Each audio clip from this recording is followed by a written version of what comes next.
وزیر اعظم صاحب نے ہم سے مانگا تھا اور وہ کل پورا ہو رہا ہے۔ اپنی عوام کو، اپنے لوگوں کو کیا میسج دینا چاہیں کہ وہ کس لائے عمل کے لیے تیار رہیں؟ اور عوام چونکہ پہلے ہی تنگ آ چکی ہے، وہ سڑکوں پہ نکل چکی ہے، ان لائنوں کو بھی بند کیا جا سکتا ہے۔ یہ صرف تھریڈ نہیں، یہ صرف بڑک نہیں، بلکہ یہ ایک حقیقت ہے۔ فری ہے، حکومت سے اس طرح کے مذاکرات ہو چکے ہیں۔ السلام علیکم ناظرین، شفقت شہزاد آپ کی خدمت میں حاضر ہوں۔ بجلی کے بلات کو لے کر کے بہت ساری باتیں سننے کو مل رہی ہیں۔ آزاد کشمیر بھر سے ایکشن کمیٹی کے ممبران جو ہے ان کا رخ اسلام آباد کی طرف ہے، اور وہاں پر بہت بڑا اجلاس ہونے جا رہا ہے، اور اس اجلاس میں کوئی بہت بڑا فیصلہ ہونے کو متوقع ہے۔ ہمارے ساتھ موجود ہیں انجمن تاجران پلندری کے صدر سردار شہزاد۔ آج ان سے اسی حوالے سے گفتگو کریں گے۔ السلام علیکم سر۔ وعلیکم السلام جی۔ آج آزاد کشمیر بھر سے جو ایکشن کمیٹی کے ممبران ہیں ان کا رخ اسلام آباد کی طرف ہے۔ سر، کس طرح کا فیصلہ متوقع ہو سکتا ہے؟ حکومت سے کس طرح کی امید کی جا سکتی ہے؟ بسم اللہ الرحمن الرحیم۔ میں ایک تو شکر گزار ہوں جناب شفقت شہزاد صاحب آپ کا کہ آپ یہاں پہ آئے اور بڑی اہم جو ایک موضوع تھا اس کی طرف لوگوں کی توجہ مبذول کروائی۔ اسلام آباد میں جو اجلاس ہونے جا رہا ہے وہ ہماری جوائنٹ ایکشن کمیٹی جو جموں و کشمیر ہم نے بنائی تھی، اس کے سارے ممبران وہ وہاں پہ جا رہے ہیں، اور وہاں پہ جو مستقبل کا لائے عمل ہے وہ ہم ظاہر مشاورت کے ساتھ طے کریں گے۔ اسی مشاورت کے لیے یہ کمیٹی اپنا اجلاس جو ہے وہ وہاں کرنے کا مقصد یہ ہے کہ سارے آزاد کشمیر کے لوگوں کو، وہ سینٹر میں پڑ جاتی ہے جگہ، تو لوگوں کو آنے جانے میں دقت نہیں ہوتی، اس لیے وہ اسلام آباد میں رکھا گیا۔ جو مذاکرات کے حوالے سے پیش رفت کی آپ نے بات کی، تو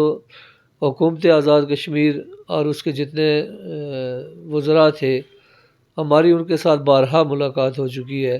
اور یہ چونکہ 10 دن کا ٹائم حکومت نے اور از خود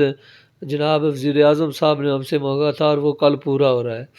تو اگر اس پر کوئی خاطر خواہ نتائج نہیں آتے، ہمارے مطالبات تسلیم نہیں کیے جاتے، تو کوئی سخت لائے عمل کا اعلان ہو سکتا ہے۔ اچھا سر، جتنے بھی آزاد کشمیر کے جو جوائنٹ ایکشن کمیٹی کے ممبران وہاں پر تشریف فرما ہو رہے ہیں، وہاں پر جا رہے ہیں،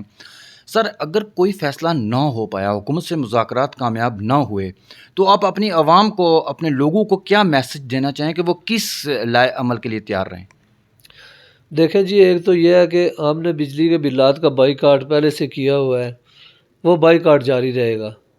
اور اس دوران اگر حکومت کی طرف سے یا اداروں کی طرف سے یا مقامی انتظامیہ کی طرف سے کوئی ایکشن لینے کی کوشش کی گئی تو اس کا سخت رد عمل آئے گا، اور عوام چونکہ پہلے ہی تنگ آ چکی ہے، وہ سڑکوں پہ نکل چکی ہے، تو ایسے حالات میں اگر مذاکرات ناکام ہوئے، خدا نہ خواستہ ان میں کوئی ڈیڈ لاک ہوا، تو میں ایڈوانس ہی آپ سب کو یہ بتا دینا چاہتا ہوں کہ کوئی سخت گیر جو موقف ہے وہ اپنایا جائے گا۔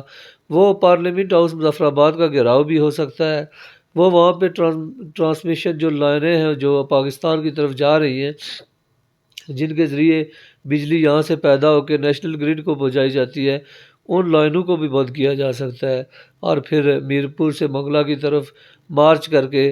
منگلا کا سوئچ آف کرنے کی طرف لوگوں کا رخ ہو سکتا ہے۔ یہ وہ چیزیں ہیں کہ جو ہم نہیں چاہتے، لیکن اس وقت تقاضا یہ کرتا، حالات اس چیز کا تقاضا کرتے ہیں کہ لوگ اس کے لیے تیار ہیں، اور میں پورے یقین سے کہتا ہوں کہ یہ صرف تھریڈ نہیں، یہ صرف بڑک نہیں، بلکہ یہ ایک حقیقت ہے، اور حکومت اور اداروں کو اس وقت بھی سمجھنا چاہیے اور اس کو سنجیدگی سے لینا چاہیے۔ سے بہت سارے لوگوں کو مختلف باتیں سننے کو مل رہی ہیں جی کہ یونٹ جو 300 یونٹ تک بجلی فری ہے، 200 یونٹ تک بجلی تک فری ہے، حکومت سے اس طرح کے مذاکرات ہو چکے ہیں۔ آپ کیا سمجھتے ہیں اور آپ کیا کہنا چاہتے ہیں، اور آپ کیا کہیں گے کہ ابھی تک حکومت سے کس طرح کے مذاکرات ہوئے ہیں؟ حکومت سے بڑے کامیاب مذاکرات ہوئے۔ میں آپ کو یہ چیز بتانا چاہتا ہوں کہ جو ہماری حکومتی کمیٹی بنی ہوئی تھی، اس کے چیئرمین تھے جناب فیصل ممتاز راٹھور صاحب،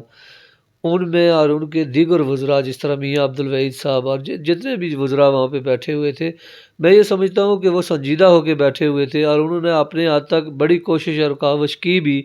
اور جناب وزیر اعظم صاحب کا بھی ہماری ملاقات کے دوران بھی اور ہماری ملاقات کے بعد بھی ان کا جو رویہ تھا وہ اچھا رویہ تھا، وہ کوئی اس طرح کا جارحانہ رویہ نہیں تھا۔ ہماری اب بھی یہی کوشش ہے اور ہم استدعا کرتے ہیں اس حکومت سے کہ ہمارے مطالبات حل کیے جائیں تاکہ ٹیبل پہ یہ سارے مذاکرات حل ہو جائیں، تاکہ روڈوں پر کہ کوئی لوگ نہ نکلیں، کوئی تشدد نہ ہو، کوئی لاشیں نہ گریں۔ یہاں پہ جب لاشیں گریں گی تو اس کے بعد آپ کو پتہ ہے آٹومیٹکلی یہ معاملات بھی حل ہو چکے ہوں گے، ہو جائیں گے۔ لیکن ہم یہ چاہتے ہیں کہ ریاست کا کوئی فرد بھی اس کے لیے قربان نہ ہو، بلکہ بجائے جو لوگوں نے اس وقت قربانی دی ہوئی ہے کہ لوگ سڑکوں پہ نکل چکے، بلات کے بائیکاٹ کا اعلان کر چکے، تو ایک دفعہ پھر میری حکومت سے اور جو ادارے ہیں ان سے بڑی درد مندانہ اپیل ہوگی اور بہت سنجیدگی کے ساتھ اس معاملات کو انہیں لینا چاہیے، تو انشاءاللہ مذاکرات کی میز پر ہم کامیاب لوٹیں گے۔ جی بہت شکریہ، ہمارے ساتھ موجود تھے انجمن تاجران کے صدر سردار شہزاد، جن کا یہی کہنا ہے کہ ہم سنجیدہ لوگ ہیں اور سنجیدہ بات کریں گے حکومت سے، اور ہمیں امید بھی ہے کہ بجلی کے بلات کے حوالے سے جو بھی چیمگوئیاں ہو رہی ہیں، مختلف باتیں سننے کو مل رہی ہیں، انشاءاللہ اس کا ضرور کوئی نہ کوئی حل نکلے گا۔ ہم کبھی یہ نہیں چاہتے کہ تصادم ہو، اپنے لوگوں کو بھی یہ پیغام ہے کہ وہ ثابت قدم رہیں، انشاءاللہ کامیابی ہمارے قدم چومے گی۔ اپنے میزبان شفقت کو اجازت دیجیے، اللہ نگہبان۔